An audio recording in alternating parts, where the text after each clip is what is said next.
Anti-vaping ads are amongst the most ineffective public health campaigns in history. They often rely on cherry-picked research, display contradictory colors that entice you, and quite frankly are just downright cringy. These ads are a futile attempt at getting kids to stop the very thing that they don't want them to do. The war on cigarettes has basically been won, with cigarette usage at an all-time low, yet the same company that beat Big Tobacco is the same one now failing dismally at addressing the vaping epidemic. With Big Tobacco historically being known to fund politicians who hire the people who run these anti-vaping initiatives, as well as stealthily buying major shareholdings in vaping companies, there's a lot to unpack regarding the sketchiness this propaganda takes part in. So why not start by meeting the two biggest organizations that are in the fight against vaping? Those would be the Truth Initiative and the Real Cost. I'm pretty sure that you've seen at least one of the anti-vaping ads on YouTube, TV, or anywhere else, considering that they have hundreds of millions of views. But these organizations weren't always this well known. We'll discuss the Real Cost later in this video, considering that it only launched in 2014. However, Truth has been around for much longer, 25 years to be exact. It began in 1999 as a non-profit aimed at reducing cigarette usage amongst teens.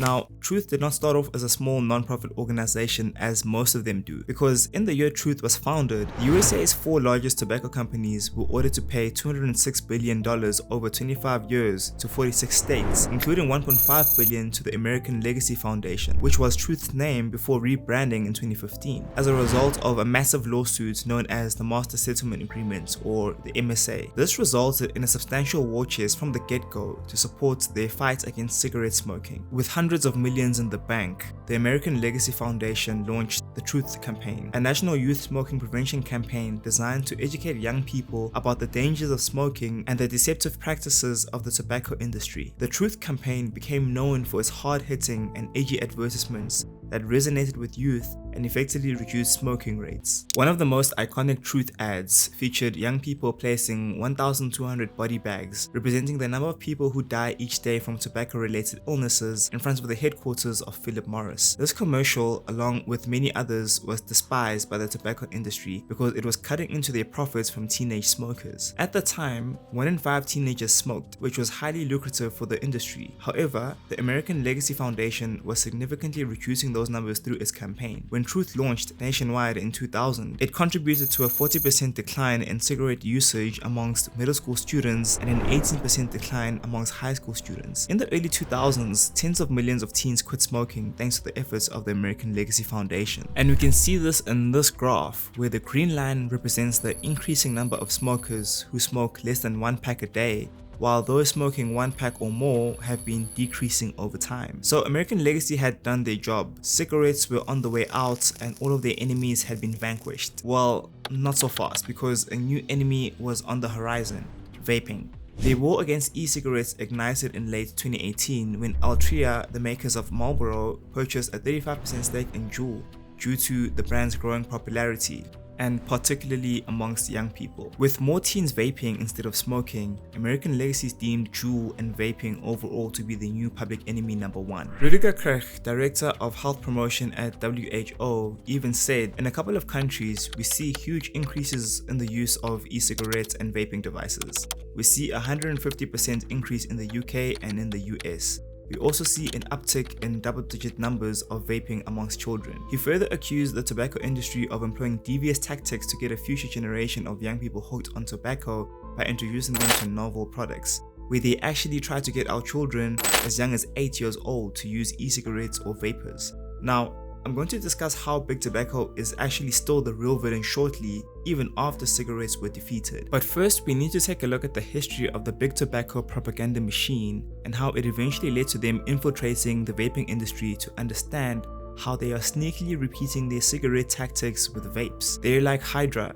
Cut off one head and another one takes its place. Big Tobacco has been around for a long time. They know the game and are seasoned players in the industry. Their tactics are often ruthless, aiming to secure their survival at any cost. Which is why during the early to mid 20th century, smoking was marketed as glamorous and sophisticated, heavily promoted by celebrities and featured prominently in films and advertisements. Cigarettes were the epitome of cool. As a kid, I pretended to smoke with sherbet because it looked cool. However, as awareness of the severe health risks associated with smoking grew, public perception shifted dramatically. The once iconic image of smoking became tarnished, leading to widespread anti-smoking campaigns and stricter regulations. And one of the heaviest blows that were dealt was in 1982 when the Minnesota state government developed its first statewide tobacco control media campaign. The tobacco industry countered with its own education campaign called Helping Youth Decide, which was ostensibly aimed at helping young people make an informed decision about smoking. The cheeky title was a giveaway to its actual goal. The campaign was specifically designed to be ineffective and drown out the state's program. But it gets worse. Due to these programs and old-fashioned backroom politics and brown envelopes, by the mid-90s, the tobacco industry had successfully persuaded the Minnesota government to completely eliminate funding for the state's highly effective anti-smoking media campaign. Now, this is important to note for later in the video because the tobacco industry strategy involved two key actions: lobbying the government and creating their own purposely ineffective campaigns. These campaigns were like a fox guarding the henhouse, designed to be ineffective whilst appearing to be helpful. The tobacco industry's goal has never been to defeat all anti-tobacco messaging. That's too obvious. It was to defeat strong anti-tobacco messages, then flood the airwaves with messaging that is, on its surface, anti-tobacco but isn't actually effective.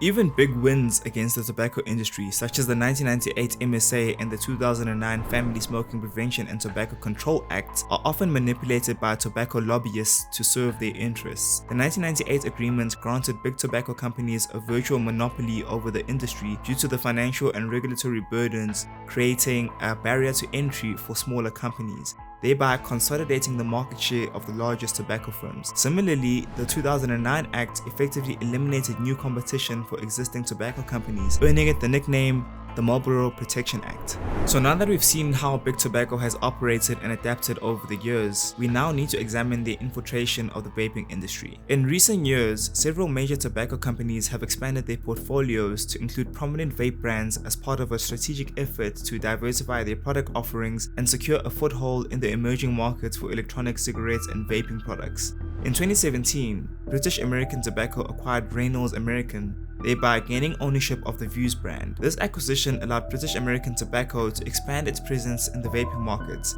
leveraging Vuse as a key part of its portfolio of alternative nicotine products. Around this time is when American Legacy rebranded to be the Truth Initiative. As more teens began vaping instead of smoking traditional cigarettes, American Legacy recognizes the urgent need to address this new public health challenge. Consequently, they deemed vaping overall as their new public enemy number one and redirected their efforts towards combating the rising trend of e-cigarette usage amongst youth. And when we take a look at the numbers, it makes sense why they did this, because the youth are smoking vapes now more than ever. Nearly 9 out of 10 young people use flavored e-cigarettes. Overall, 7.7% of students reported using e-cigarettes, with 10% of high school students and 4.6% of middle school students currently using them. And when you actually take a look at these ads, it's clear why they aren't hitting as hard as the cigarette ads of yesteryear. The ads are cringeworthy and irritating. Nearly any commercial or social media post from Truth or The Real Cost contains elements that are easy to dislike. Whether it's outdated memes, puppets, awkward actors, or CGI mental monsters, it's evident that these organizations are out of touch with their intended audience. The audience reaction confirms this. Across the internet, the general consensus is that these ads are cringy, awkward, and fail to resonate. Just take a look at some of these comments regarding the ads. They're just like those commercials from the 80s that insisted that an egg frying in a pan was your brain on drugs. These commercials have been dumb for decades, and the same comments are present for Real Cost. I used to vape, and seeing these ads only made me want to vape more. They're literally on every YouTube video I watch, and it's so annoying. If I hear one more of these ads, I'm going to lose it and I'm going back to puffing a big fat one. If the government is paying for these ads, it's the biggest waste of tax dollars I've seen. Want to make an actual anti-vaping commercial? Show someone 50 years later being diagnosed with vaping disease, or someone being extremely uncomfortable through withdrawals. This last comment is profound because a blueprint of how big tobacco was previously defeated already exists. Then why isn't the current strategy working? Is it a matter of incompetence, or are there other forces at play? Back in the 90s, anti-tobacco ads were simple and effective. After watching one, you were left traumatized and most likely you would think twice about smoking. Just take a look at this ad. I had my first cigarette when I was 13. When I found out how bad it was, I tried to quit. But I couldn't. This ad aired in 1996 and was produced by the California Department of Public Health. After smoking all her life, Debbie Austin developed cancer in her larynx, which then had to be removed. Around the time these ads were on the air, most adults had either quit smoking or were trying to quit, and during this time there was a sharp decline in cigarette usage. And you know, watching these emotional, visceral campaigns, it doesn't feel like there's a mystery as to why. In 2009, the American Journal of Public Health published a study on what makes an effective PSA. Emotionally evocative ads and ads that contain personalized stories about the effects of smoking and quitting hold promise for efforts to promote smoking cessation and reduce socioeconomic disparities in smoking. The Debbie Austin ad is a textbook example of effective messaging. Just as that 2009 study suggests, it centers on an intensely emotional, personal story about the life-altering, negative effects of smoking. Story-based ads are particularly effective because we learn narrative storytelling from an early age. The final text on the screen doesn't dictate what to think. Instead, it uses the tobacco industry's own words against them by stating, "The tobacco industry denies that nicotine is addictive." This positions the tobacco industry as a personal antagonist, suggesting that they are trying to manipulate you. The underlying challenge is clear. Will you let them succeed? It positions the tobacco industry as your own personal antagonist. The tobacco industry is trying to manipulate you, and any self-respecting person won't be manipulated. It's clear how these ads worked because looking at this graph, cigarette usage as of right now is at an all-time low and is getting smaller and smaller by the year. There has always been a tension between the stated goal of anti-drug or anti-smoking PSAs, stopping people from smoking, and the reality that these ads often serve to make politicians appear proactive while demonizing the very people they claim to help. The ads are supposed to deter vaping, but they fail to resonate with their audience. They are perceived as out of touch and ineffective. The very companies producing cigarettes alternatives like vapes are significantly influenced by Big Tobacco, which holds substantial stakes in these vaping companies or even owns them outright. And as we touched on earlier, Big Tobacco has been known to lobby the government, yet Truth and Real Costs allegedly receives government funding for anti-smoking campaigns, resulting in a conflict of interest and diluted messaging. And Truth is very defensive about this when you go onto their website. "We are not funded by Big Tobacco. No matter what your friend's cousin told you, Barrett got some bad information or made an assumption. And you know what they say about assumptions? They belong on Reddit and Reddit alone." With this context, let's revisit the modern Let's Metal ad and explore why it's doing the exact opposite of what it's supposed to do. Just to recap, here's what we know about effective PSAs from that 2009 study. Emotionally evocative ads and ads that contain personalized stories about the effects of smoking and quitting hold promise for efforts to promote smoking cessation and reduce socioeconomic disparities in smoking.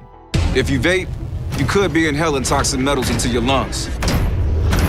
To show how scary that is, we made metal monsters. With special effects that show metal particles being inhaled. And music. Vaping can deliver toxic metals like nickel and lead into your lungs. That's metal in your lungs. Okay, so this ad is not a personalized story because we don't know who this guy is. It's also not emotionally arousing or evocative in the same way that the Debbie ad was. It's not a graphic portrayal of the health effects of smoking. It's literally a CGI monstrosity that doesn't exist. And even that last line, "That's metal," it kinda makes you want to vape. It doesn't really act as a deterrent. And even the language itself is passive. If you vape, you could be inhaling toxic metals into your lungs. Vaping can deliver toxic metals like nickel and lead into your lungs. Could be inhaling, can deliver, coulda, shoulda, woulda. Very passive language is being used. Those lungs don't even look sick. They look like a hologram in Tony Stark's lab. The CGI elements look more like a scene from a knockoff Godzilla straight to small screen movie, making the PSA less impactful and more forgettable. If the goal was to create an ineffective PSA, it couldn't have done any better. The That's Metal ad lacks the elements that make a PSA resonate and influence behavior. So it's clear, both the Real Cost and Truth Initiative ads and campaigning against nicotine suck. And we already know that the Real Cost campaign is funded by the FDA, which in turn is financed by American tax dollars. This means that the campaign is implemented by a government that, as we've seen, can be significantly influenced by tobacco companies. And as for Truth Initiative, well, according to their websites, in 2003, Truth Initiative received what is likely the final payments to the National Public Education Fund established by the Master Settlement Agreement. But that was over 20 years ago. So where has the funding come from since the MSA money dried up? Who has been making these websites and ridiculous ads for the past 20 years? In 2023, the Truth Initiative spent over $113 million. Their counter-marketing and public education spend decreased to $72 million from $74 million in the previous year. But their investment portfolio from that same year, which includes US stocks, hedge funds, and private equity funds, was valued at over $676 million. If we compare the spending to other large nonprofits like American Cross, Doctors Without Borders, or Habitat for Humanity, their investment portfolios are always smaller than their operating expenses. When your investment spending is more than double your expenses in 2023 and over 4 times your 2022 expenses, your strategy becomes clear. The numbers don't lie. Most of their funds are being directed annually towards their ultimate goal. It would be one thing if the Truth Initiative's financial statements looked like this and their campaigns were incredibly effective. However, the overall impression is that campaigns like the Truth Initiative or the Real Cost do not effectively stop people from smoking or vaping. Instead, they seem designed to convince us that these campaigns are working, that politicians are fulfilling their duties, and that teen e-cigarette usage is decreasing. If that's the case, they have a significant incentive to continue, as evidenced by their comically large investment portfolio. Whether Big Tobacco is behind all of this due to the decline of cigarette usage, latching onto the next societal addiction, or it's simply a case of pure incompetence, I'll let you decide. And while you're doing that, watch this next video, which I'm pretty sure that you will enjoy, and I will see you in the next one.